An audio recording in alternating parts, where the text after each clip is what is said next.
In the silent cathedral of the cosmos, there is a question that echoes without answer, a paradox that gnaws at the fibers of human longing and scientific reason alike. If the universe is so vast, so ancient, so extravagantly populated with stars and planets, then where is everyone? This is the Fermi Paradox, named after the Italian physicist Enrico Fermi, who, in 1950, famously asked, "Where is everybody?" as he considered the mathematical inevitability of extraterrestrial life.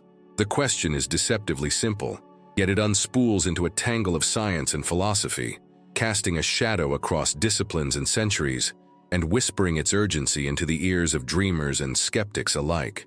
Let us begin, as all great questions do, with the raw facts that stoke the paradox. The observable universe is a sprawling ocean of possibility, more than 13.8 billion years old, and home to an estimated 2 trillion galaxies. Each galaxy spins with hundreds of billions of stars, and around these stars, planets wheel in the darkness, over 200 billion trillion by the most conservative estimates. In our own Milky Way, the Kepler Space Telescope and its successors have revealed that planets are not rare jewels but cosmic pebbles, scattered generously. Nearly every star may host at least one planet. Many stars cradle several. The ingredients for life, carbon, hydrogen, nitrogen, oxygen, phosphorus, sulfur, are not only common, but forged in the hearts of dying stars and strewn across interstellar clouds, ready for the alchemy of biology. This abundance is the foundation of the paradox. If life arises easily, if technological civilizations are a natural outcome of cosmic evolution, then there should be thousands, perhaps millions, of advanced cultures in our galaxy alone. Some might be young and tentative, others ancient and bold, beings that have crossed the void, built machines that span worlds, or sent signals crackling through the interstellar dark.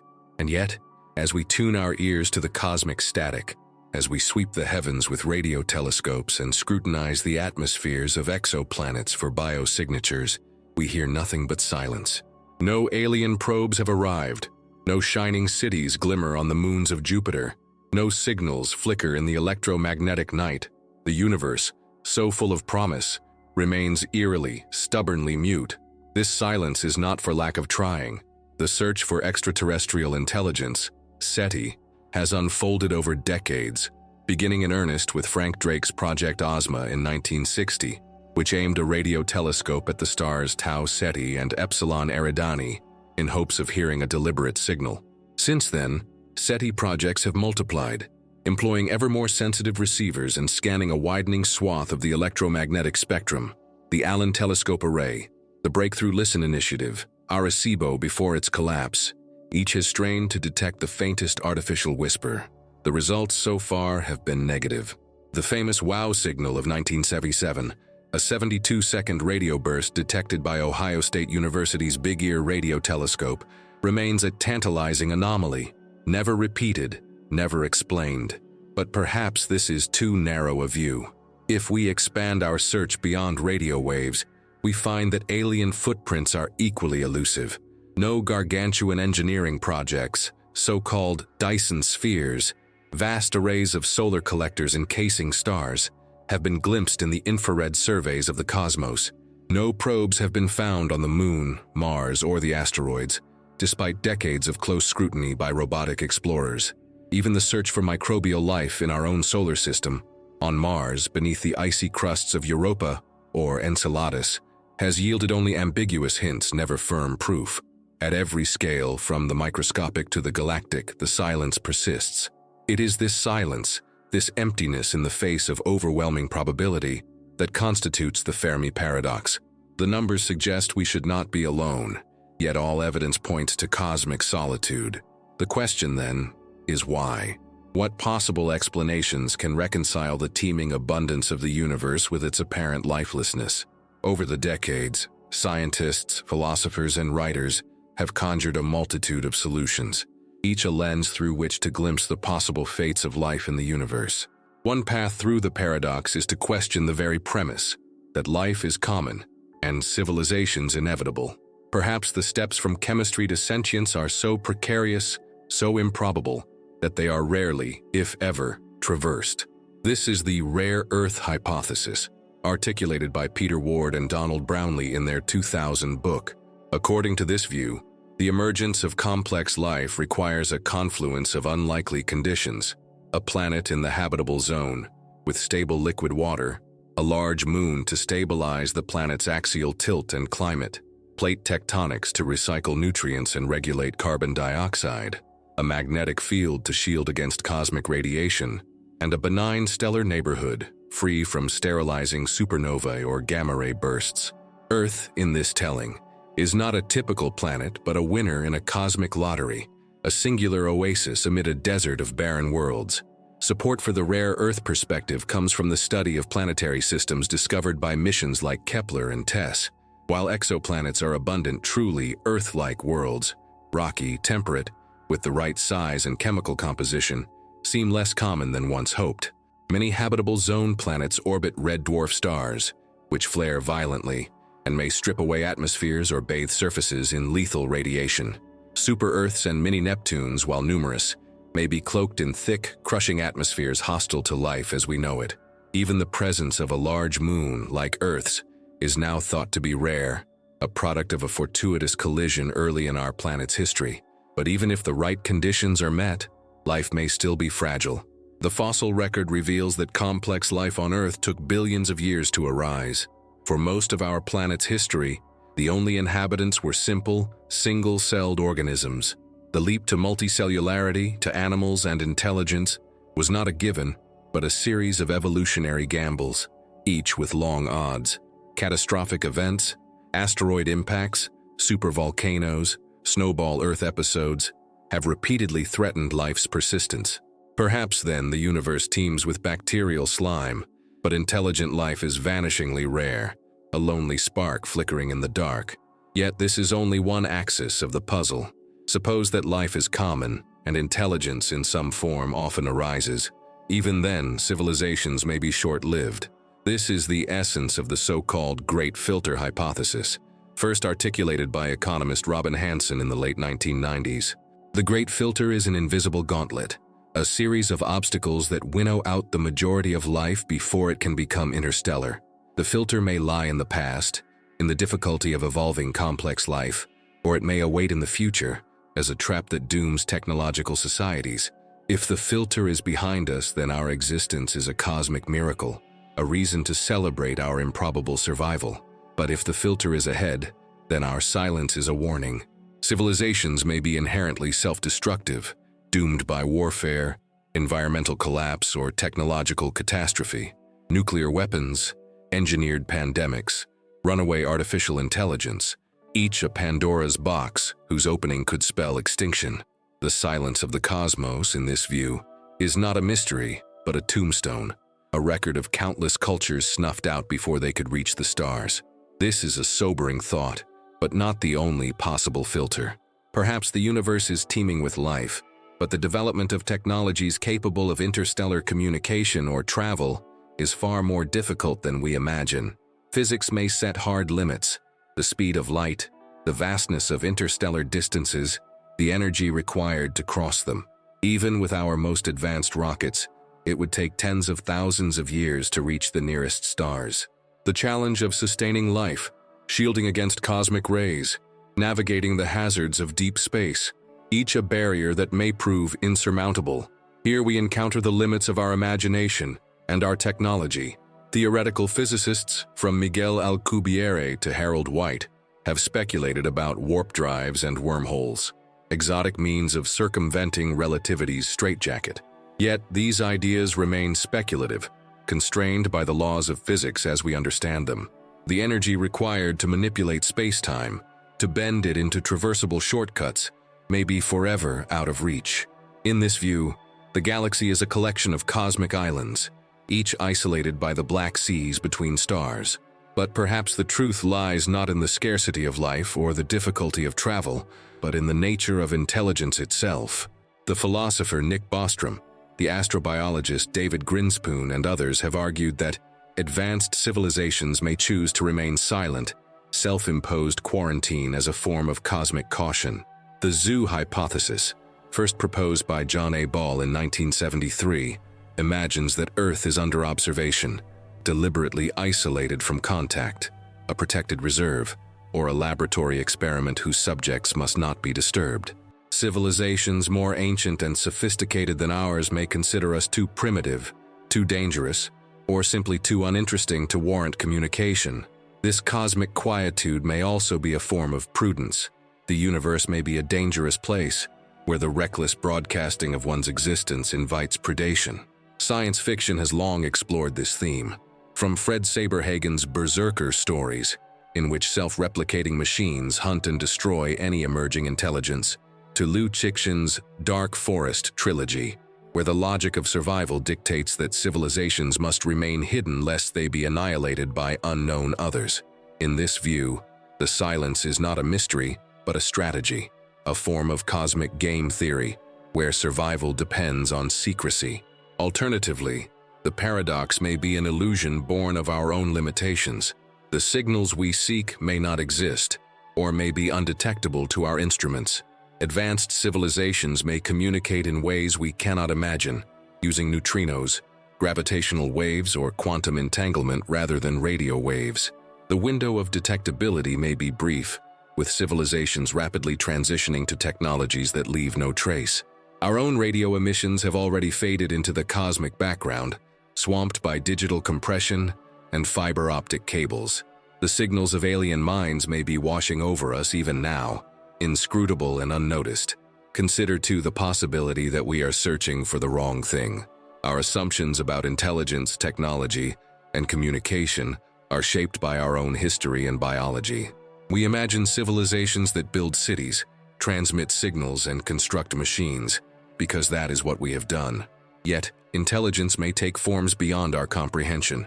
A collective consciousness in a planetary biosphere, a network of self-replicating nanomachines, a digital mind inhabiting the magnetic fields of a neutron star. We may be surrounded by life, but blind to its presence.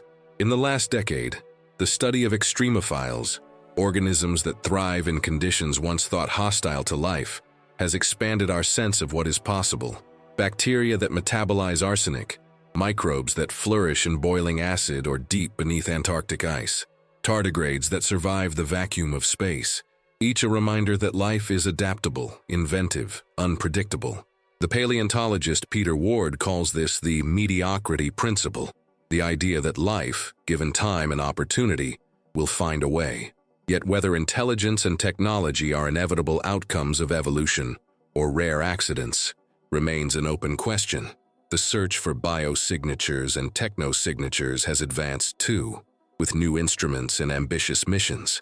The James Webb Space Telescope, launched in December 2021, now peers into the atmospheres of exoplanets, searching for the spectral fingerprints of water, oxygen, methane, chemical disequilibria that may betray the presence of life.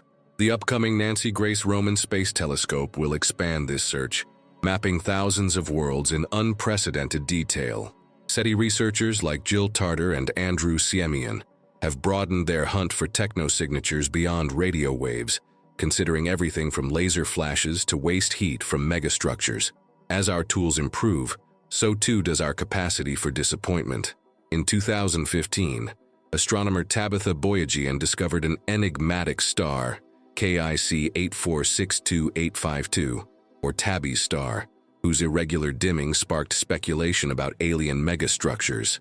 Yet after years of study, the consensus points to natural explanations, clouds of dust or comet fragments, not the handiwork of an advanced civilization. Time and again, the universe reveals itself as strange, but not as we had hoped. Yet, the Fermi Paradox is not only a scientific riddle, but a mirror for our own hopes and fears.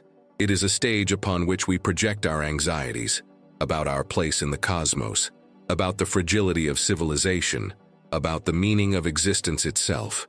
The silence may be a blessing, a sign that we are alone and unique, the stewards of a rare and precious world, or it may be a curse, a warning of dangers yet to come, or a sign that we are too primitive to perceive the true nature of reality.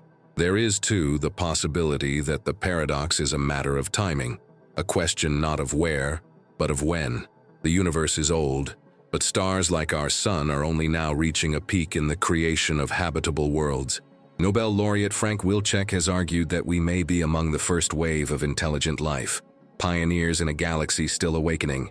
If so, the silence is not a mystery, but a promise, a prelude to a future where life flourishes across the stars.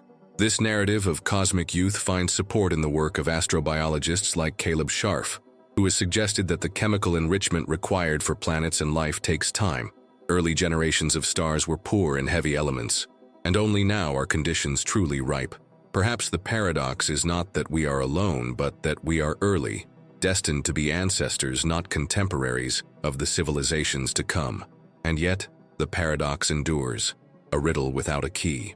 It inspires not only scientific inquiry, but art and literature, philosophy and faith.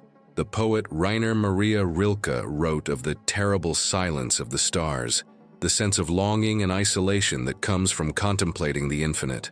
The silence of the cosmos is both a wound and an invitation, a challenge to explore, to imagine, to seek connection.